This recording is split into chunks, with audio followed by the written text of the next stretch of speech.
మధురం మధురం నీ వాక్యం నా త్రోవకు దీపం నీ వాక్యం.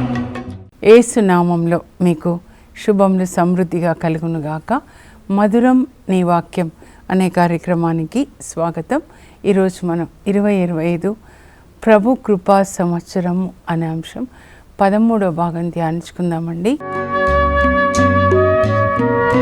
మధురం మధురం నీ వాక్యం నా త్రోవకు దీపం నీ వాక్యం. ఈరోజు యేసు శిష్యుల లక్షణములు. యేసు ప్రభు యొక్క శిష్యులు మనందరం కదా, మరి మనం ఎలాంటి లక్షణాలని కలిగి ఉండాలి అంటే యేసు ప్రభు యొక్క లక్షణాలని కలిగి ఉండాలి కదా. ప్రభు అంటారు, శిష్యుడు గురువు కంటే గొప్పవాడు కాదు, కానీ గురువులాగా మారితే చాలు అంటారు. అంటే మన ప్రయత్నం అంతా ఏంటంటే, లేకపోతే పరిశుద్ధాత్మదేవుడు మనలోనికి వచ్చిన తర్వాత మనల్ని క్రీస్తు రూపంలోనికి మారుస్తాడు. కొద్దిగా గొంగళి పురుగు మరి ప్యూపాలో ఉన్నప్పుడు సీతాకోక చిలుకగా మారుతుంది కదా, రూపాంతరం చెందుతుందన్నమాట. మనం కూడా అలాగే యేసుక్రీస్తు రూపంలోనికి మారాలి. అలా మనల్ని మార్చేది ఎవరంటే పరిశుద్ధాత్మదేవుడు. మనము పరిశుద్ధాత్మకి లోబడి జీవించాలి. మనలో నుంచి ఫలించని ప్రతి ఒక్క తీగ ఆయన కత్తిరిస్తాడు. యేసు ప్రభుతో మనల్ని అంటుకట్టి పరిశుద్ధాత్మదేవుడు ఏ తీగలు ఫలించవో వాటిని కత్తిరిస్తాడు. ఫలించే తీగల్ని కూడా ఆయన కత్తిరించి సరి చేస్తాడు, మరి ఎక్కువగా ఫలించడానికి అన్నమాట. కనుక అలా కత్తిరించి సరి చేసేటప్పుడు మనకి బాధ ఉంటుంది కదండి. యేసు ప్రభువులో మీకు ఏ లక్షణాలు నచ్చాయి, ఏవి మీరు నేర్చుకున్నారు? బైబిల్ గ్రంథం ఎందుకు అనంటే, యేసు ప్రభు ఆ వాక్యం ద్వారా మనకేం నేర్పిస్తున్నారు, ఇంకా యేసు ప్రభుతో ఉన్న వ్యక్తులు కానీ బైబిల్ గ్రంథంలో వ్యక్తులు, ఆ వ్యక్తుల ద్వారా మనం ఏం నేర్చుకుంటున్నాము. కొన్నిసార్లు వాళ్ళు చేసినటువంటి పొరపాట్ల వలన మనం ఏం నేర్చుకుంటున్నాం. మనం అలాంటి పని చేయకూడదు అన్నమాట కదా. పరులు మీకేం చేయాలని కోరుకుంటున్నారో మీరు ఇతరులకు అది చెయ్యండి. ఏది మనకి పరులు చేస్తే మనకి నచ్చదో, గాయపడతామో అది మనం చేయకుండా ఉండాలి. ప్రభు నాకు చెప్పింది అదేనండి. 27 సంవత్సరాలు ఆయనతో నడుస్తూ ఉన్నప్పుడు కొన్నిసార్లు నాకు బాధ అనిపిస్తుంది అన్నమాట. బాధ అనిపించినప్పుడు దైవజనులు నాలాగా నాతో పాటు సేవ చేసేవాళ్ళు, వాళ్ళ ప్రవర్తన నాకు చాలా బాధ గాయపరిచినప్పుడు ఏమంటారంటే, నీకెంత గాయం తగిలింది కదా వాళ్ళ ప్రవర్తన వల్ల, నీవు అలా ఇతరులని గాయపరచకు. ఏ లక్షణం నిన్ను గాయపరిచిందో అది నీవు చేయకుండా ఉండు, అంతేకాని వాళ్ళని క్రిటిసైజ్ చేయొద్దు. నేను ఇతరులని విమర్శించడానికి నేను పిలవలేదు, కానీ నా నోటి బూరగా ఉండడానికి, ఇంకా నాలో అంటు కట్టుకొని నా ప్రేమని లోకానికి అందించడానికి పిలిచాను. యేసు ప్రభు కూడా ఎవరిని విమర్శించలేదు కదండి. వ్యభిచారంలో పట్టుబడిన స్త్రీని కానీ, సమార్య స్త్రీని కానీ ఆయన ఎవరిని విమర్శించలేదు, కానీ అందరినీ మన్నించడానికి, అలాగే అందరికీ నీతి మార్గాన్ని చూపించడానికి, ప్రేమ మార్గాన్ని చూపించడానికి వచ్చారు. ఇంకా ఆయన గొప్పతనం ఏంటంటే, ఆయన ఏది జీవించారో దాన్ని మాత్రమే బోధించారన్నమాట. అలా లూకా సువార్త మనం చదివితే, లూకా రాస్తాడు అపోస్తల కార్యాలు 1వ అధ్యాయం బిగినింగ్లో యేసు ప్రభు దేన్నైతే జీవించారో దాన్ని బోధించారు. దాన్నే నేను నా మొదటి గ్రంథం అంటే లూకా సువార్తలో రాశాను అని లూకా అపోస్తల కార్యాలు మొదట పరిచయంలో, ఇంట్రడక్షన్లో రాస్తాడనమాట. యేసు ప్రభు అనగానే కరుణామయుడు కదండి. మన ఆయనతో అంటు కట్టబడితే ఆ కరుణ చెట్టు నుంచి కొమ్మలోనికి వచ్చినట్లుగా మన నుంచి లోకానికి మనం అందిస్తామన్నమాట. సేవ అంటే అదేనండి. యేసు ప్రభు యొక్క కరుణని, ప్రేమని మనం పొంది అది లోకానికి ఇవ్వాలి. దేవుడు మమ్మల్ని బాగా దీవించారు చెప్తుంటారు అందరూ. ఏదైతే మీరు పొందారో దేవుని యొక్క కృప వలన అది మీరు ఇతరులకు అందించాలన్నమాట. మీ పరలోక తండ్రి వలె మీరు కనికరము కలిగి ఉండండి. లూకా 6:36. ఈరోజంతా ఈ వాక్యాన్ని మీరు ధ్యానించండి. ఎంత కరుణ మీకు చూపించారో అది మీరు మీ చుట్టుప్రక్కల ఉన్న వాళ్ళకి చూపించండి. అదేనండి క్రైస్తవత్వం అంటే అదే. Christianity is not a religion, it's not a set of prayers, but it is a relation with Christ and also relation with our neighbors. దేవునితో అంటుకట్టబడి ఆ దేవుని నుంచి పొందిన ప్రేమని మన చుట్టూ ఉన్న వాళ్ళతో కూడా అంటుకట్టబడి వాళ్ళకి అందించడం అన్నమాట. ఒక నది మనం, దేవుని ప్రేమ మన నుంచి ప్రవహించే ఒక జీవ నది అన్నమాట. అందుకే యేసుప్రభు అంటారు యోహాన్ 7:38లో, నన్ను విశ్వసించువాని అంతరంగం నుండి జీవజల నదులు ప్రవహిస్తాయి. యేసుప్రభు నుంచి ఎలాంటి నది ప్రవహించిందో, ప్రేమ, కరుణ, నీతి, క్షమ, న్యాయం, అలాంటి నదులు మన నుంచి ప్రవహించాలండి. అంటే మనం యేసుప్రభుతో అంటు కట్టబడాలి. ఎవరితో అంటు కట్టబడ్డారు అనేది చాలా ముఖ్యం అన్నమాట. ఈ లోకంలో రెండే శక్తులు పనిచేస్తున్నాయండి. ఒకటి దేవుని శక్తి, ఇంకొకటి సైతాన్ శక్తి. ఒకటి సైతాన్ రాజ్యం, ఇంకొకటి దేవుని రాజ్యం అన్నమాట. ఈ దేవుని రాజ్యంలో ప్రిన్సిపల్స్ వేరే అండి, సైతాన్ రాజ్యంలో ప్రిన్సిపల్స్ వేరే అన్నమాట. అక్కడ సైతాన్ రాజ్యంలో సూత్రాలు ఏవైతే ఉన్నాయో అవి దేవుని రాజ్యంలో పని చేయవండి. ఇప్పుడు మన ఇండియాలో ఉన్నాము. నేను కూడా అమెరికా వెళ్ళాను. తర్వాత దేవుని కృపని బట్టి ప్రభు తీసుకెళ్లారు ఇజ్రాయెల్ దేశం కూడా. అయితే నేను కాదు, ప్రభు తీసుకెళ్లారు. నేను అనేది మళ్ళా అహంకారం అన్నమాట. అయితే ఇక్కడ రూపాయలు అక్కడ పనిచేయవండి కదా, అక్కడ డాలర్స్ ఇక్కడ పనిచేయవన్నమాట. అలాగే ఈ సైతాన్ రాజ్యంలో ప్రిన్సిపల్స్ దేవుని రాజ్యంలో పనిచేయవన్నమాట. అది మనం చూద్దాము.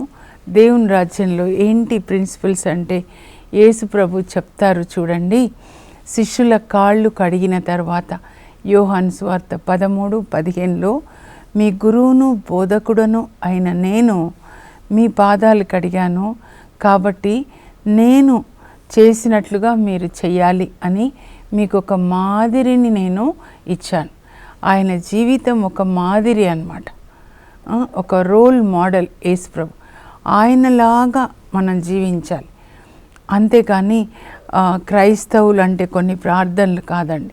ప్రార్థన తప్పకుండా చేయాలి. ఏంటంటే యేసుప్రభు బోధించింది చదివి, ప్రభా నేను ఇలా ఉండాలి, మీరు మీ శిష్యుల కాళ్ళు కడిగారు ప్రభా, సేవ చేశారు, మేము ఇలా ఉండాలి, నేను సేవ చేయడానికి వచ్చాను కానీ చేయించుకొనుటకు రాలేదు అని చెప్తారనమాట యేసుప్రభు.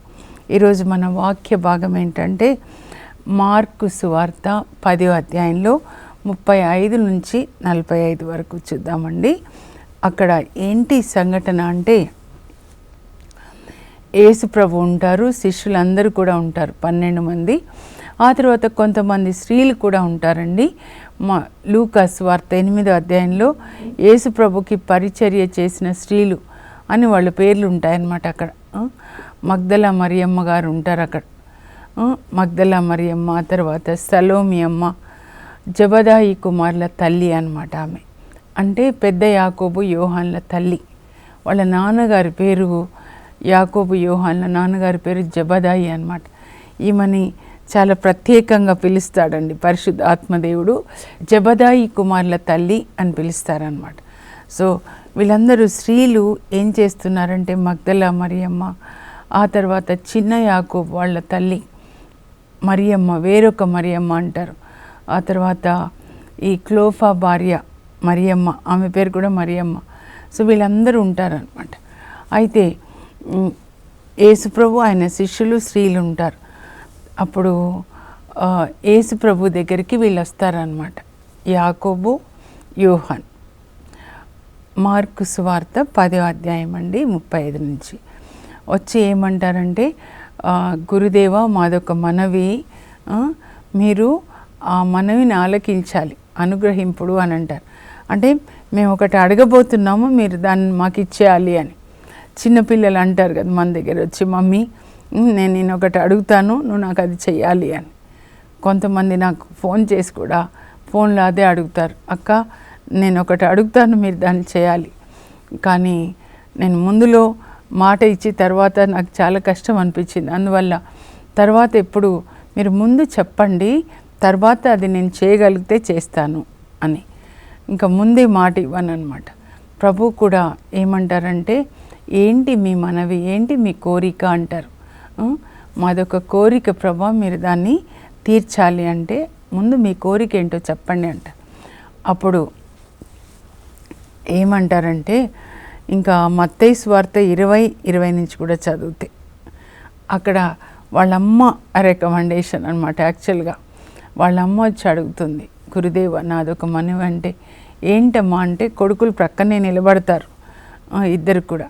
ఇదిగో మీరు మీ రాజ్యంలో మీ మహిమాన్విత సింహాసనం మీద మీరు ఆసీనులైనప్పుడు నా ఇద్దరు కుమారులలో ఒకరు మీ కుడి ప్రక్కన, ఇంకొకరు మీ ఎడం ప్రక్కన కూర్చోవాలి అని అడుగుతుందన్నమాట వాళ్ళ మమ్మీ. అడిగినప్పుడు అక్కడ ప్రక్కనే ఉంటారు కదా ఇద్దరు కూడా, యోహాన్ యాకోబులు వాళ్ళ వైపు చూస్తారు. మీరు కోరుచున్నదేంటో మీకు తెలీదు అని చెప్పి, సరే మీరిద్దరూ నా కుడి ఎడమలు కూర్చోవాలని కోరుకుంటున్నారు కదా, మరి నేను పానం చేసే పాత్రలో నుంచి, శ్రమల పాత్ర అన్నమాట, శ్రమలు, బ్యాప్టిజం ఆఫ్ సఫరింగ్స్ అన్నమాట, నేను పానం చేయు శ్రమల పాత్ర నుంచి మీరు తాగుతారా అంటే వాళ్ళు తాగుతామని చెప్పేస్తారనమాట. ఓవర్ కాన్ఫిడెన్స్, ఏమీ ఆలోచించకుండా మేము తాగుతాం, మేము చేస్తాం అని అంటారు. అయితే మీరు సరే తాగుతారు, నేను పానం చేసే పాత్ర నుంచి మీరు తాగుతారు, కానీ నా కుడి ఎడమల కూర్చుండజేయనది నేను కాదు, నా తండ్రి, పరలోక తండ్రి ఏర్పరిచిన వాళ్ళకే అవి ఆ స్థానాలు ఇవ్వబడతాయి. పరలోక తండ్రి ఎవరిని కూర్చోబెడతారో, ఎవరి కోసం ఏర్పాటు చేశారో ఆయన చిత్తమే నెరవేరుతుంది, కానీ నేను కాదు. నువ్వు నా కుడి ప్రక్కన కూర్చో, నువ్వు నా ఎడం ప్రక్కన కూర్చో అని నిర్ణయించేది నేను కాదు, నా పరలోక తండ్రి. అంటే ఏం నేర్పిస్తున్నారంటే, దేవుని చిత్తానికి మనల్ని సమర్పించుకోవాలి ఏది జరిగినా, అంతేకాని మన సొంత చిత్తం కాదు అని చెప్తారనమాట. అప్పుడు వీళ్ళిద్దరు వచ్చి ఇలా అడుగుతుంటే ప్రక్కన 10 మంది కూడా ఉన్నారు కదండి శిష్యులు. వాళ్ళకి ఏమవుతుంది, వాళ్ళకి కోపం వచ్చేస్తుంది అనమాట. వీళ్ళ మీద కోపం వచ్చేస్తుంది. ఎందుకంటే మరి వాళ్ళు కూడా ఉన్నారు కదండి, 12 మంది ఉన్నప్పుడు మేమిద్దరమే ఇలా ఉండాలి అని అంటే ఎలా చెప్పండి? సెల్ఫ్ అంబిషన్ అన్నమాట, సెల్ఫ్ గ్లోరిఫికేషన్. దేవుని రాజ్యంలో ఈ ప్రిన్సిపల్స్ వర్క్ చేయవండి. సైతాన్ రాజ్యంలో నేను గొప్ప, నేను గొప్ప, నేను అధికారంలో ఉండాలి, అధికారం, దాహం, ప్రక్కన యేసు ప్రభుకి ప్రక్కనగా ఉండాలి, ప్రక్కనే కూర్చోవాలి. ఒక మంత్రి, ముఖ్యమంత్రి, ప్రధానమంత్రి అంటే ఆయన ప్రక్కన ఉండాలి, అంటే ఒక పొజిషన్స్ కోసం అన్నమాట. అప్పుడు వాళ్ళకి ఏమైపోయింది, కోపం వచ్చేసింది అన్నమాట. ఇలా మేమిద్దరం అడిగితే మరి వాళ్ళేం ఫీల్ అవుతారు, వాళ్ళు కూడా మాలాగా శిష్యులే కదా అని కూడా వాళ్ళు ఆలోచించలేదన్నమాట. అప్పుడు వాళ్ళందరూ ప్రభు చూస్తారు, వీళ్ళిద్దరేమో ఇలా అడుగుతున్నారు, వాళ్ళ 10 మందికి కోపం వచ్చేసింది అన్నమాట. వీళ్ళిద్దరూ ఎందుకు అలా అడుగుతున్నారు అంటే, అంతకుముందు 2 సంఘటనలండి. యేసు ప్రభు యాయీరు కుమార్తెను బ్రతికించడానికి వెళ్ళినప్పుడు 12 మందిలో 3 తీసుకొని వెళ్తారు. వాళ్ళలో పేతురు, ఇంకా యాకోబు, యోహాన్, వీళ్ళిద్దరు అన్నదమ్ములు ఉంటారు. ఇంకా తాబోరు పర్వతం మీదకి వెళ్ళినప్పుడు దివ్య రూపధారణ చెందుతారు. అక్కడ కూడా పేతురుతో పాటు వీళ్ళిద్దరిని తీసుకెళ్తారు. సో వీళ్ళిద్దరు ఏమనుకుంటారంటే, మేము చాలా స్పెషల్ అనుకుంటారనమాట. దేవుని దృష్టిలో, దేవుని రాజ్యంలో ఇలా స్పెషల్ అట్లా లేదండి. అందరినీ సమంగా ప్రేమిస్తారు దేవుడు, పక్షపాతం చూపించాడు. అందరికీ ఒకే వర్షం, ఒకే దీవెనలు అన్నమాట. పక్షపాతం ఆయన చూపించాడు. యేసు ప్రభు ప్రార్థన చేస్తూ కడరా భోజనం తర్వాత యోహాన్ 17:23లో నాన్న నీవు నన్నెలా ప్రేమించావో వీళ్ళని కూడా అలాగే ప్రేమించావు అని వీళ్ళు తెలుసుకోవడానికి వీళ్ళలో ప్రేమని పెట్టండి నాన్న అని ప్రార్థన చేస్తాడు. పరలోక తండ్రి యేసుప్రభుని ప్రేమించినట్లే మనల్ని కూడా ప్రేమిస్తున్నారు. కానీ ఎక్కడ లోపం వస్తుందంటే యేసుప్రభు ఎంతగా దేవుని చిత్తాన్ని చేశాడో శిలువ మరణం వరకు విధేయించాడు. ఫిలిప్పీ 2లో ఉంటుంది, 2వ అధ్యాయం చదువుకోవాలండి, 5 నుంచి 9 వరకు అన్నమాట. ఆయన సేవక రూపం దాల్చాడు, మానవ మాతృడై జన్మించాడు, ఆయన తండ్రికి విధేయత చూపించాడు. ఎంతవరకు అంటే పశువుల పాకలో జన్మించి మరి శిలువ మరణం వరకు కూడా తండ్రికి విధేయత చూపించాడు. కనుకనే దేవుడు ఆయనను హెచ్చించి అన్ని నామముల కంటే ఘనమైన నామం ఆయనకిచ్చి ప్రతి నాలుక యేసు ప్రభువు అని ఒప్పుకోవాలి, ప్రతి మోకాలు వంగాలి. పాతాళ భూలోక పరలోకంలో ఉన్న ప్రతి మోకాలు వంగాలి, ప్రతి నాలుక ఒప్పుకోవాలి యేసు ప్రభు అని. అంత గొప్ప స్థానాన్ని దేవుడు ఆయనకి ఇచ్చారనమాట. అంటే దేవుని రాజ్యంలో ఎవరు గొప్పవాళ్ళు ఇప్పుడు చూద్దాము. యేసు ప్రభు 12 మందిని దగ్గరికి పిలుస్తారు. ఎందుకంటే వీళ్ళిద్దరేమో స్పెషల్గా ఉండాలి, సెల్ఫ్ అంబిషన్, సెల్ఫ్ గ్లోరీ అన్నమాట. మిగతా వాళ్ళకి కోపం వచ్చేస్తుంది. అప్పుడు ఆయన దగ్గరికి పిలిచి ఏం చెప్తారంటే, ఇదిగో ఈ లోకంలో పాలకులు నిరంకుశంగా పాలిస్తున్నారు, ప్రజల మీద పెత్తనం చేస్తున్నారు. ఎంత నిరంకుశ పాలన అండి, మనం చూస్తున్నాం కదా. మరి ఒక్కొక్క దేశంలో కూడా చూస్తున్నాం. రష్యాని చూస్తే యుక్రెయిన్ని దోచుకున్నారు కదా.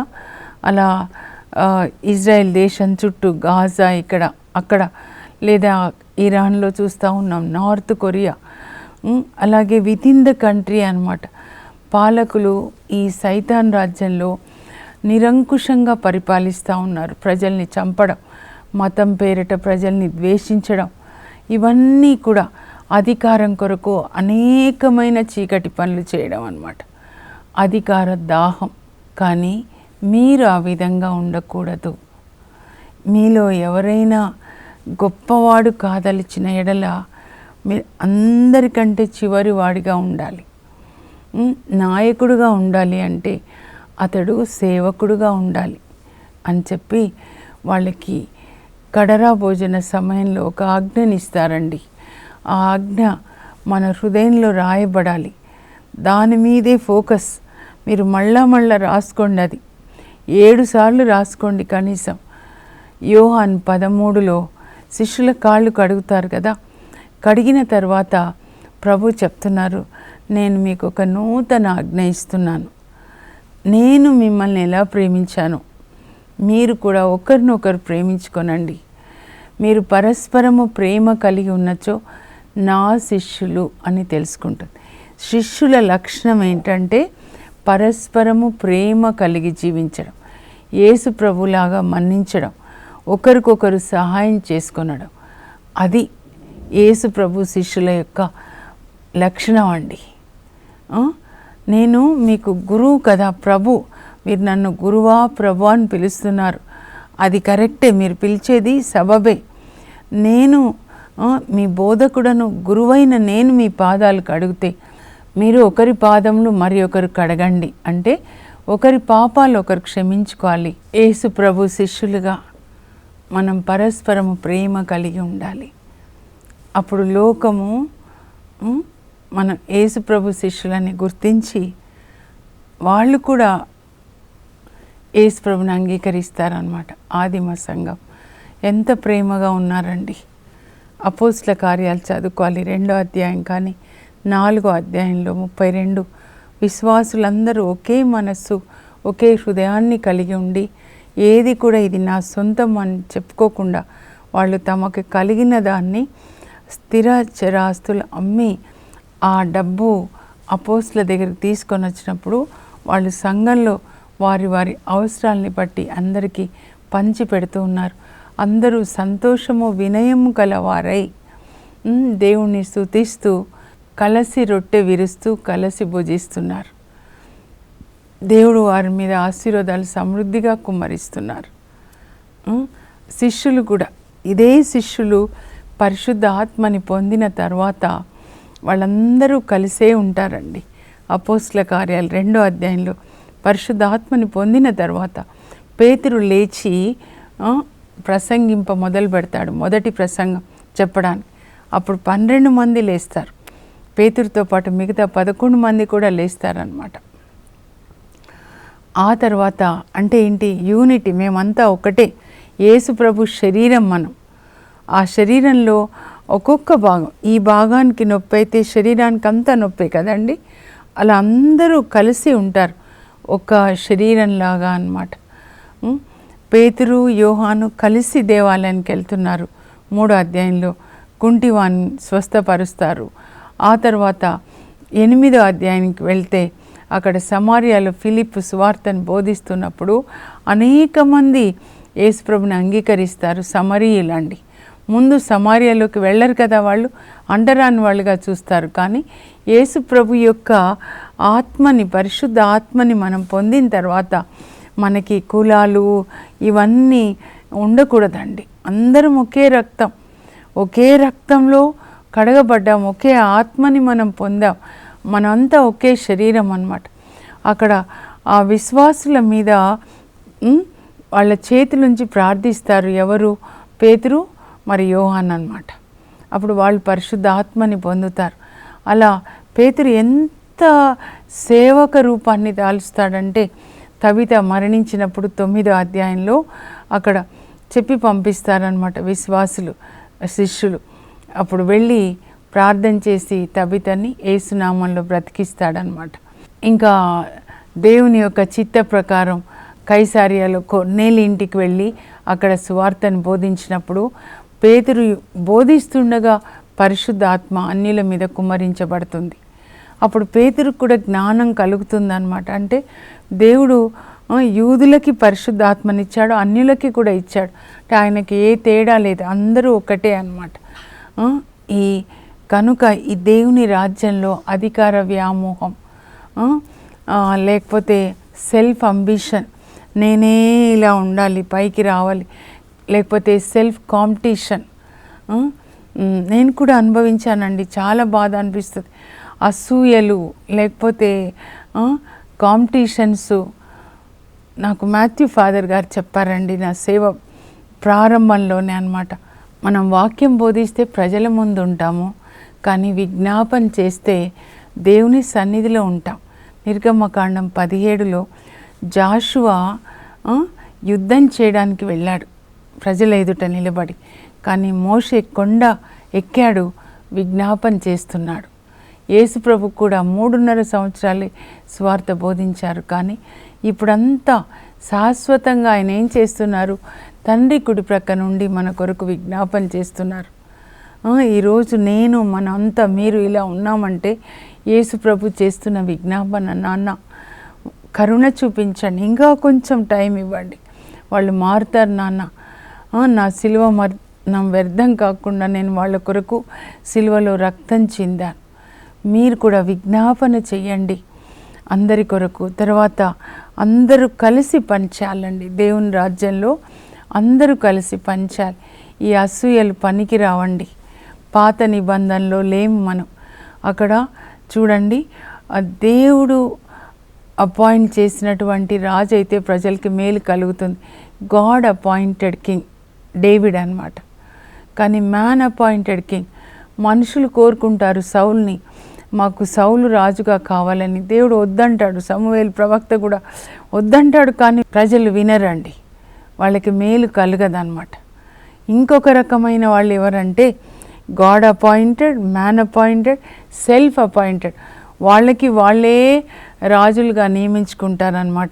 న్యాయాధిపతుల గ్రంథంలో గిద్యోన్కి ఉంపుడు గత్తె ద్వారా పుట్టిన అబీమెలెకు, గిద్యోను 70 మంది కొడుకులను చంపి దుర్మార్గులతో చేతులు కలిపి కుట్రలు పన్నే అధికారంలోకి వస్తాడండి.